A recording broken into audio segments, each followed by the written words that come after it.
హైదరాబాద్ విమోచన దినోత్సవాన్ని రాష్ట్ర ప్రభుత్వాలు నిర్వహించకపోవడం బాధాకరమని కేంద్ర హోంశాఖ సహాయ మంత్రి బండి సంజయ్ అన్నారు.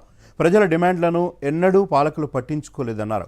ఓటు బ్యాంకు రాజకీయాల కోసం విమోచన దినోత్సవాన్ని రాష్ట్రాన్ని పాలించిన ఏ ప్రభుత్వమూ నిర్వహించలేకపోయిందని విమర్శించారు. కొన్ని పార్టీలు రజాకార్ల వారసుల మెప్పు పొందటానికి విమోచన దినోత్సవం నిర్వహించకుండా చరిత్రను తెరమరుగు చేస్తున్నారని ఆరోపించారు.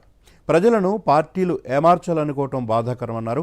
ఇచ్చిన హామీలను అమలు చేయకుండా 6 గ్యారంటీలను ప్రభుత్వం అటకెక్కించిందని విమర్శించారు. ఓట్ల కోసం కులాలు మతాల మధ్య చిచ్చు పెట్టి రాజకీయ లబ్ధి పొందటమే తెలంగాణ సంయుక్త దినోత్సవానికి గీటురాయిగా భావిస్తున్నారా అని బండి సంజయ్ ప్రశ్నించారు.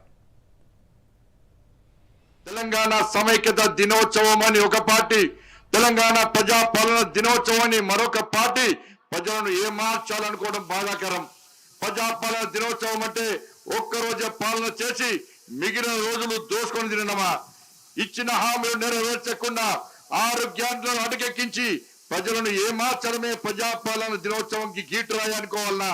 పిరికెడు మంది రజాకార్ల వారసుల కోసం బానిసలుగా మారి తెలంగాణ విమోచన దినోత్సవాన్ని నిర్వహించకపోవడం ఎంతవరకు న్యాయమో ఆలోచించండి. గణతంత్ర దినోత్సవం 15 ఆగస్టు మాదిరిగానే వచ్చే ఏడాది నుంచి 17 సెప్టెంబర్ నాడు తెలంగాణ విమోచన ఉత్సవాలను నిర్వహించాలి.